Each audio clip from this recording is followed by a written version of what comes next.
a pesar de que en aquel momento la península fue prácticamente entera romanizada, y digo prácticamente entera, no entera, pues no dejaba de ser parte de una entidad política superior. Y esa entidad política superior era Roma. Una vez cede Roma, la primera vez que existe un poder político articulado en la península independiente, es no como algunos dicen y piensan, que se equivocan, cuando dicen, es que aquí estuvieron los visigodos. No, no, no. Los visigodos no estuvieron aquí. Los visigodos somos nosotros, que seguimos aquí. Es decir, no consta en ningún sitio que se fueran en ninguna parte. A diferencia de las pequeñas colonias griegas en la costa de la Tarraconense, de la actual Cataluña, o los pequeños asentamientos fenicios en la costa, que no dejaron una impronta ni biológica por volumen, ni de ningún otro tipo, buena parte de nosotros tenemos esa ascendencia y no tenemos otra. Celtas, íberos y germanos. Y los celtas son también un pueblo germánico. Así que el imperio, hay una tentación, que es entender el imperio visigodo como un simple puente entre Roma y la Edad Media. Una Edad Media a la que llegamos con otro nombre y con otra potencia, que es Al-Ándalus. Ese puente entre el final de la época imperial romana, del Bajo Imperio, y Al-Ándalus, pues lo vemos de pasada. Así que vemos que ese imperio visigodo es una entidad política que ejerció durante más de 2 siglos un poder centralizado en España, que tuvo estructuras jurídicas, religiosas y administrativas que definieron completamente la historia peninsular, muy probablemente para los siguientes más o menos 1000 años.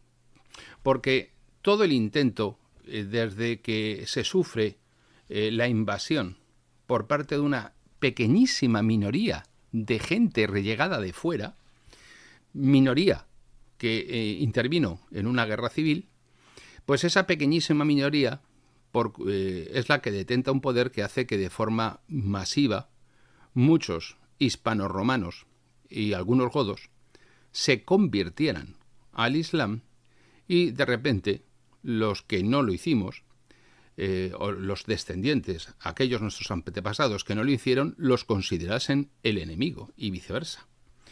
Pero en realidad la gente no había cambiado mucho, era la misma.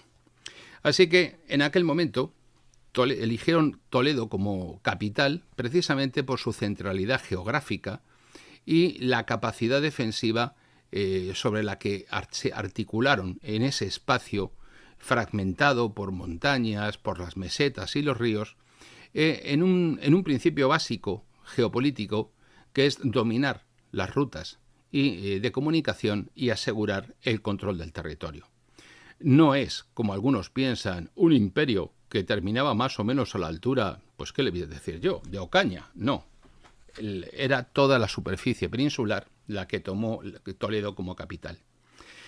Los visigodos, obviamente, no llegaron aquí un buen día pensando que aquí no había nadie, ni muchísimo menos.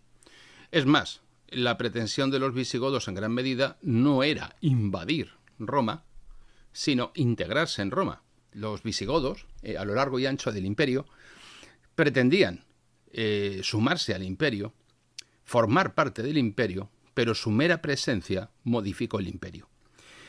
Y por eso heredaron parte de la administración romana, adaptándola a sus necesidades según sus particulares creencias y según su particular concepción de la vida.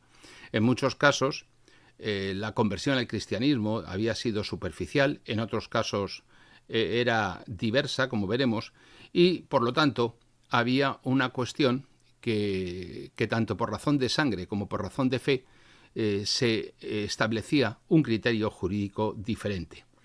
Por eso, por ejemplo, nos dejaron en adelante el Liber Judicionum, que lo promulgó Recesvinto en el año 654, que supuso por primera vez la codificación de una norma jurídica que se aplicase por igual a hispanoromanos e hispanogodos.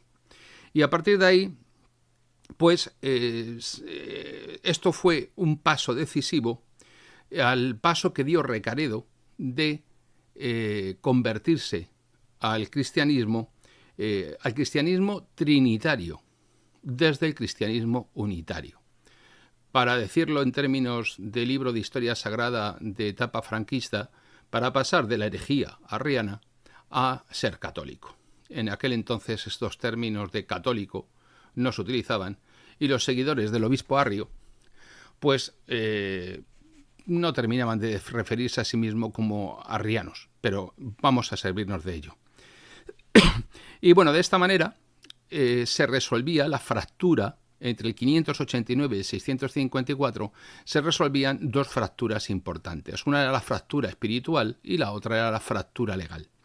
Y de esa manera el reino se legitimaba, lo mismo frente a los restos de otra tribu antigua también de origen germano, que eran los francos, y sobre todo frente a un fulanito que andando el tiempo terminaría por darnos la bendición Urbi et Orbi, es decir, a todo el mundo, a toda la gente en todo el mundo, que fue el papado. Obviamente, en aquel periodo, los concilios de Toledo pues eran los instrumentos en los que convergía lo espiritual y lo político.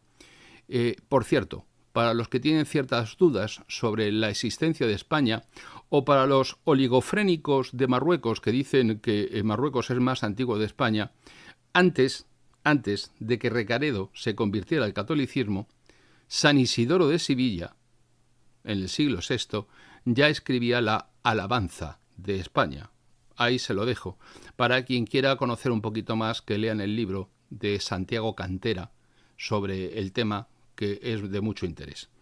Y a partir de ahí, pues la Iglesia, en aquel momento, estos concilios de Toledo, que eran reuniones de los principales del Estado, tanto en el ámbito religioso como en el ámbito nobiliario, si se dan ustedes cuenta, aparece ya la idea de una sociedad estamental, pues permiten consolidar una unidad que como eje del Estado, tanto a nivel espiritual como a nivel político. La Iglesia adquiere, por supuesto, a partir de ahí un papel fundamental en la organización política del reino y actúa como soporte ideológico del monarca, al que se empieza a ver solamente como un poder delegado de Dios. Es decir, empezamos con el origen divino del poder. Es un vicario. Digamos que hay dos vicarios de Cristo en la tierra, uno sería el rey y otro sería el obispo de Roma. Este equilibrio que se establece entre el poder político y el poder religioso pues deriva sobre todo en tensiones entre ambos y en dependencia, como también, sobre todo en situaciones en las que se producen algo muy frecuente en el mundo visigodo, como fueron las luchas por la sucesión del reino y las crisis que se producían y las luchas internas que se producían como consecuencia de estas crisis. La realidad demográfica del reino pues era muy diversa.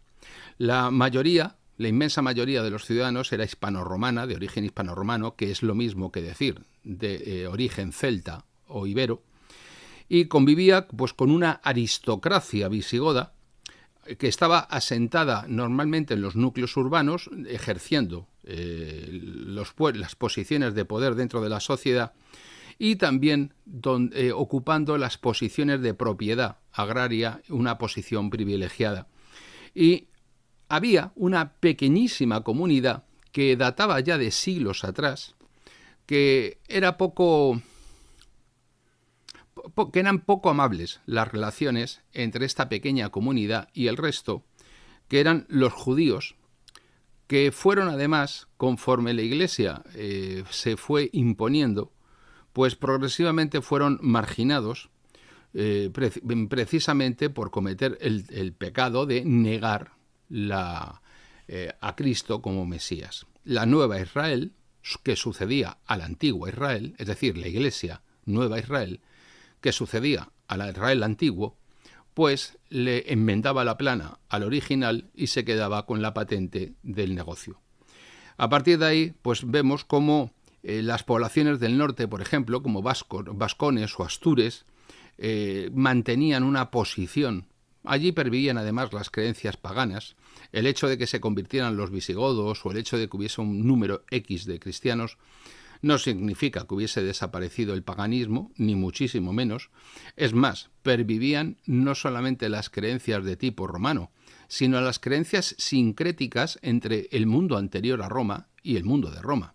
Las creencias, por ejemplo, en las divinidades locales habían sido aceptadas por Roma como religiones provinciales.